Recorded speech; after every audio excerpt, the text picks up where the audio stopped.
Au cours de ces dernières années, beaucoup de programmes associatifs se sont engagés sur un terrain nouveau, celui de se rapprocher des pouvoirs publics pour améliorer les politiques publiques de leur secteur. Un changement de culture colossal qui fait sortir les associations de leur simple rôle de prestataires pour en faire des acteurs à part entière des politiques. C'est sur cette volonté de changement que s'est construit le Procopil, dans des contextes politiques qui peinaient à reconnaître la place d'une société civile émergente. Alors comment opérer ce rapprochement ? Nous revenons ici sur l'un des moyens de rapprochement développés par le programme, la formation.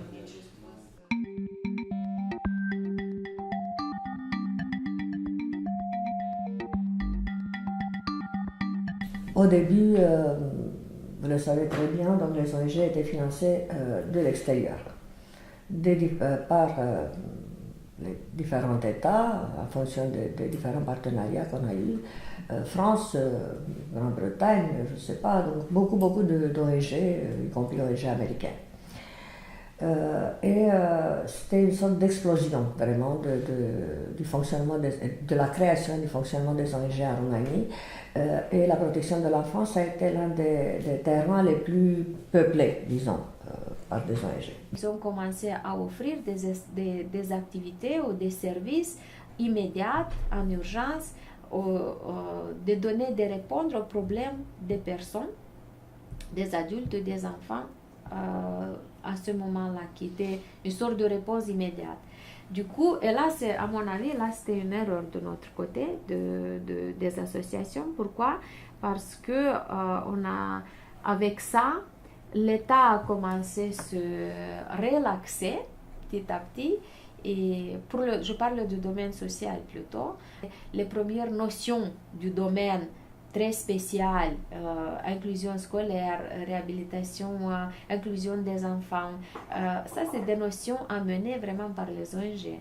Pourquoi? Parce que avec tout ce travail, en offrant l'assistance aux parents, aux enfants, aux familles, on a pris la place des autorités, la place des personnes qui étaient responsables de ça. C'est vrai qu'au début, c'était la faute des ONG, parce qu'elles ont voulu trop prendre en charge, n'ayant pas suffisamment en tête le fait que c'était de la responsabilité de l'État. Au moment où le financement externe n'a pas a commencé à ne plus être si fort, de la part de l'État, je ne pourrais pas dire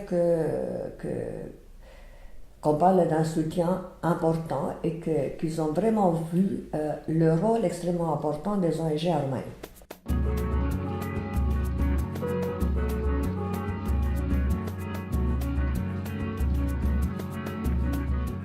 Comment on passe de la main d'organisation de la société civile qui était tellement présente à un système où ce sont les autorités publiques qui travaillent avec la société civile en partenariat, mais que ce soit les autorités qui prennent la main, qui peuvent superviser, qui réalisent le travail d'organisation dans le pays. Le plus difficile, c'est de changer les visions, les points de vue, les mentalités. C'est difficile même avec les personnes les mieux intentionnées. Nous, comme on y croit, c'est vrai qu'on est un peu incitatif, que ce soit pour le Maroc ou pour le Procopil, les 3 pays du Procopil. Au départ, il y a une volonté de contact avec les pouvoirs publics. Ça, c'est effectivement sans doute une particularité très solidarité laïque, entre guillemets, parce que les organisations membres de Suratic ont une pratique quotidienne, et pour certaines depuis plus de 100 ans, pour les plus anciennes, avec les pouvoirs publics français. Ça ne veut pas dire qu'on est toujours d'accord avec l'État. Ça ne veut pas dire qu'on ne porte pas du plaidoyer, que parfois on ne peut pas s'engueuler, ou être en désaccord, ou être en rupture. Mais on se positionne vis-à-vis d'une politique publique. On ne travaille pas, et alors à l'international encore plus. Donc il y a des politiques publiques en cours, quelles qu'elles soient. Il y a une stratégie gouvernementale, quelle qu'elle soit. Le minimum d'abord, c'est de voir ce qui se passe à ce niveau-là. Et donc de nous positionner en fonction de ça.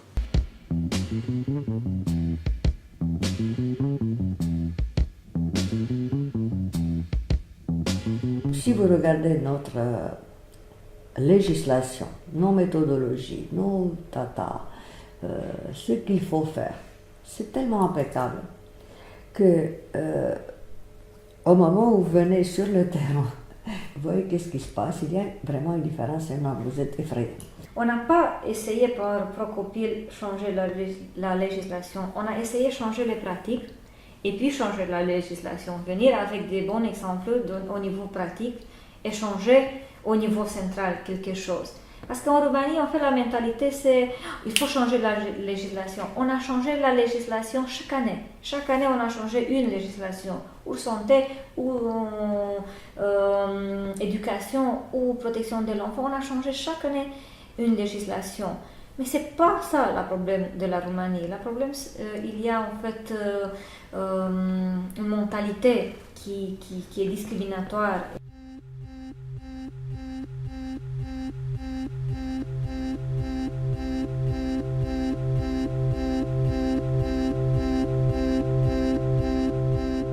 La première fois où nous sommes allés frapper à la porte du directeur de la protection de l'enfance de notre secteur pour dire que nous avons un projet, nous avons des professionnels, nous avons les locaux, nous avons l'argent. Et quand on vient leur offrir une formation, je dis non, on n'a pas besoin. Pourquoi? Et les formations étaient en fait à destination, les formations qui étaient développées, donc que ce soit au niveau régional ou au niveau national, les formations étaient à destination de stagiaires, donc de participants à la formation, issus de familles d'acteurs, issus de la société civile et des pouvoirs publics. Donc on avait des personnels de l'administration et des personnels de services sociaux gérés par une association. Donc on avait là deux cultures en fait qui se rencontraient aussi dans le cadre de ces formations. Il nous a fallu 2 mois les convaincre qu'on ne veut pas travailler avec les enfants pour les photographier ou les filmer, pour donner des images à l'étranger, pour qu'on obtienne de l'argent. Donc c'était vraiment une réaction défensive de la part des institutions, tant pour les formations que pour l'accès direct aux bénéficiaires. Après quelques années, ils sont arrivés à nous demander, eux, si en automne on recommence le projet. Mais il a fallu au moins 5 ans pour qu'on ait une réaction comme ça. Pendant 5 ans, nous étions tolérés. Il n'y a pas un autre mot. Nous nous sommes approchés à travers les enfants. Une fois qu'ils ont reconnu notre travail avec les enfants, on a pu leur proposer des formations. Je considère que j'ai été avantagée par ces cours de formation parce que si l'on reste uniquement dans le système public, on perd beaucoup de choses. Les personnes issues des initiatives privées, associatives, sont souvent plus professionnelles. Dans les formations, nous avons invité des gens qui avaient aussi la force de décider. Et nous avons su les approcher, c'est clair, d'une manière très différente de ce qu'ils avaient l'habitude. Parce que dans les formations que nous avons fournies, c'est clair, on a pris le modèle qu'on a eu des formateurs étrangers. Pour le côté pratique, interactif. Quand on a donné des cours de formation en partenariat public-privé, on a pu dire, voilà, ministère du Travail, nous, la fédération, par l'intermédiaire d'un projet, on a fait ça. On a formé votre professionnel. Nous, les ONG, on pourra vous aider. Si on sait très bien que c'est votre rôle, nous venons vous aider, mais il faut que le ministère reconnaisse que les ONG sont professionnels et que les ONG travaillent en partenariat public-privé.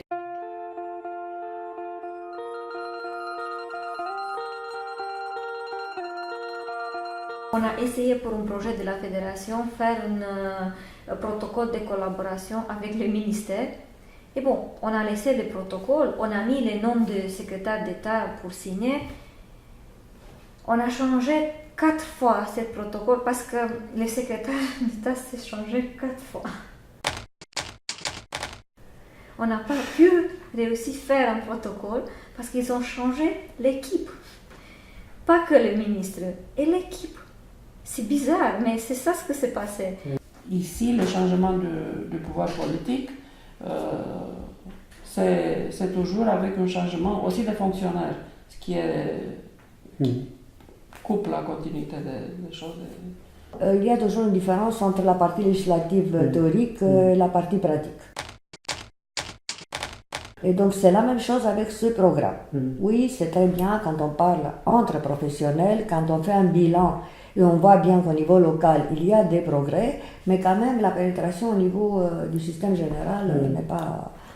Il faut que, soit les autorités centrales, soit les autorités locales commencent à bouger et procurent ces fonds pour que ces services fonctionnent réellement.